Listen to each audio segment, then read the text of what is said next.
grabbed convulsively for something that was always grasped too late.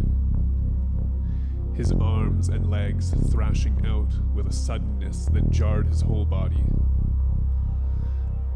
There was nothing, no falling. He lay on the hard, familiar surface of the work table, with a springy layer of worsted under him, and more over him, save where one foot thrust out into the cold. He could hear Gloin's familiar snoring in the other room, and Gil's breathing, an alien note in the accustomed house, coming from in front of the workroom fire Gloin had lit for Watt. He knew his own breath was making a white plume, a ghost over his face, but he could not see it. Bending his leg brought the cold foot against his warm thigh.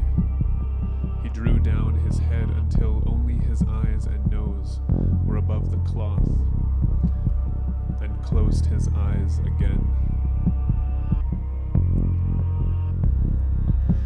Outside, every limb in the forest moved forward and back once, and then was still again. He heard it, far off, a long way for the ground to carry the message by its trembling. Someone was sitting up. The knowledge ran up the legs of the table and entered his back, so that his back knew and was cold and prickled with fine little hairs before the knowledge entered his mind. At first he thought it might be the hangman. To himself he called this personage Black Jack, the name the village people and the shepherds used most often. Waking and feeling for his rope. He had gone to sleep thinking about that and how it would feel if the noose were put around his neck and pulled tight up under the ear. The crowd would fall quiet, and then he would step or be pushed out onto the trapdoor. It was not the hangman. The hangman was too far away for even the ground to know.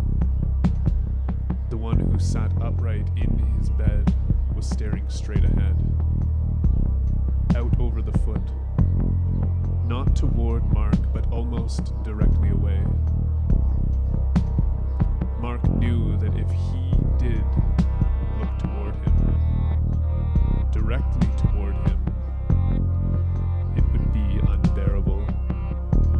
It would be worse than death, so that he would leap off a precipice or into a fire to be out of that stare.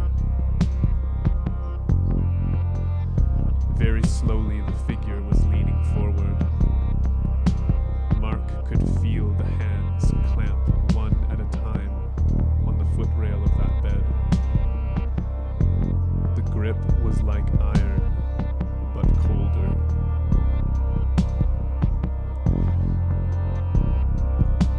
Gloin coughed weakly in his sleep. Mark had heard that cough before in the cottage where he had been born. The cool flagstone floor like the one in the Abbey's kitchen. The black porridge pot on a hook over the fire. And his father's hairy, heavy dog, white about the muzzle, coughing and snuffling. The ground recoiled, shocked. The work table swooped beneath him as though it were a swing whose rope had been broken. He turned over, grinding his belly against the table, holding the sides with his outstretched hands to kill the fear. The figure was standing now, and his feet held the ground flatly, directly on the damp, breathing earth. As trees do, he sought strength with grasping, rock-splitting toes. The first step shook the earth almost as the standing had. After that, Mark listened for each step. It was so long between them that he thought each time the next would never come. And each time he had almost fallen asleep when at last it came. Waking Gil and Gloin, running away, even staying awake himself, were worse than futile.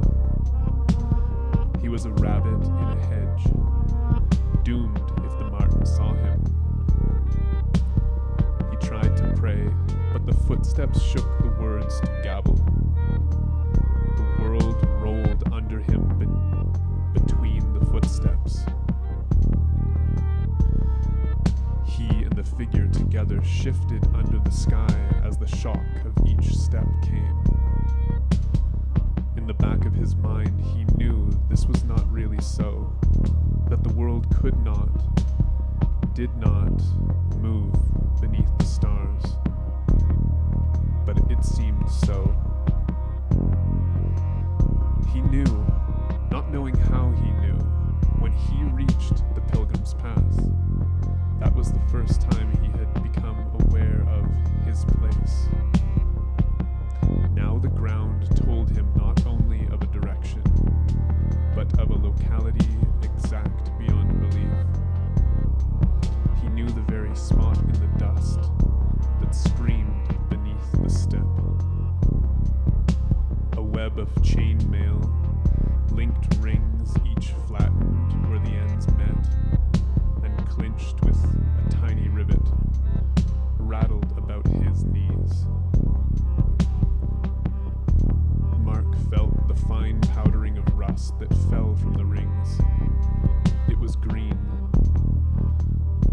The rings had turned to greenness in their decay, as herbs did in health.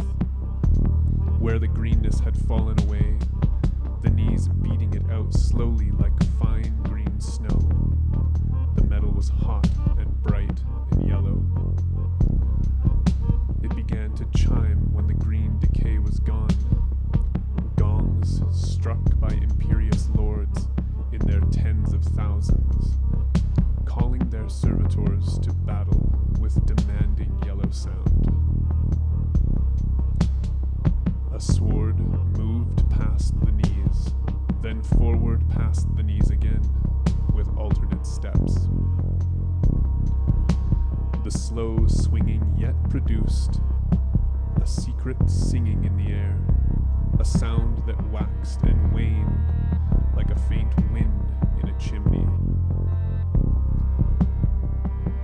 The figure was passing the inn now. Moonlight must be shining upon him.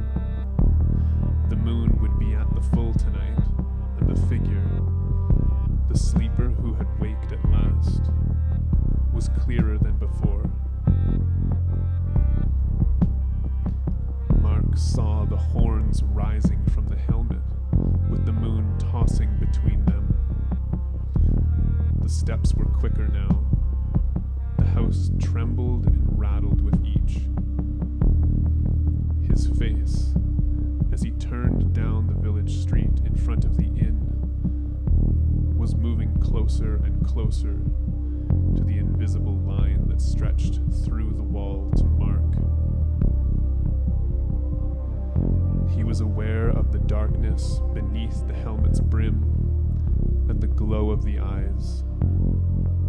He forced his own eyes open, knowing that what he had seen was still outside, feeling the shock of each step, though what he saw now was only the blackness of the dark woolens in the dark room. He threw them from him and stood up, the cold finding him immediately, everywhere. It was quiet outside. The floor was solid now, the house motionless under his feet. Gil turned and moaned in his sleep. To touch the latch was to touch a viper, sluggish now with cold, it stirred slightly and dangerously beneath his fingers. He drew the door toward him. The hinges creaked. The corner grated and stuck at the spot where it always did. Bright moonlight, narrow as a knife blade at first, then club-wide, then flood-wide, came through the opening. He closed the door again to a slit, astonished at his own temerity. Peering through the slit, he could see nothing. The village street was empty. The mud left by last night's rain looked stiff and silvered in the moonlight. The trees were still, without the touch of wind. He breathed deeply, drawing the cold air deep into his chest, telling his back it had lied. He opened the door more widely. Icy stillness. In the direction of the inn, something stirred. A leaf, one of the first to drop that autumn, rustled across the mud. Bits of rubbish, twigs and dead grass, pirouetted in the awful silence. A whirlwind, invisible and man-high, was moving through the village. Mark dared not close his eyes. The dream seemed nearer than he could bear.